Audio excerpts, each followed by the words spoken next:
Yeah, just set the scene a bit, because I mean it's sort of interesting that what this was. So you read it.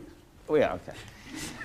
What happened was in '82, when Lebanon was, South Lebanon in particular, was invaded, they captured, I wasn't there at the time, but I found this out afterwards, that what they would do, or the Israeli broadcasters through the army obviously would pick up these people and then put them on the radio and interrogate them, so as to sort of, well, it was a form of psychological warfare, obviously, to interrogate them and to discourage other Palestinians from resisting, and to show how a Palestinian was confessing to the most heinous crimes. So since they were all terrorists, this man knew that he had to play the role of a terrorist to the Israeli interrogator. Now, the interesting thing is that when it was presented by the Israelis, it was an instance of terrorism, and here's this man demonstrating a kind of textbook case of terrorism.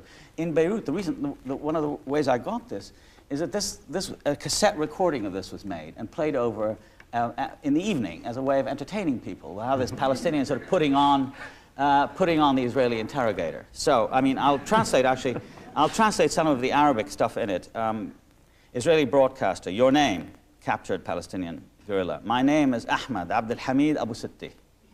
What's your movement name? My movement name is Abu Layl, which in English means father of night. I mean, a rather threatening, kind of horrible sound to it. Tell me, Mr. Abu Layl, to which terrorist organization do you belong? I belong to the Popular Front for the Liberation, in Arabic, he says, Jabha Sha'biyya al-Tahrir. Then he interrupts himself, he says, I mean, Azdi Takhrib. I mean, terrorization of Palestine. And when did you get involved in a terrorist organization? When I first became aware of terrorism. And what was your mission in South Lebanon? My mission was terrorism. In other words, we would enter villages and just terrorize. يعني منخش على الضياع ومنخرب in Arabic. And whenever there were women and children in particular, we would terrorize. Everything and all we did was terrorism. And did you practice terrorism out of belief in a cause or simply for money? No, just for money. What kind of cause is this anyway? Why, is there still a cause? We sold out a long time ago. Tell me, where do the terrorist organizations get their money?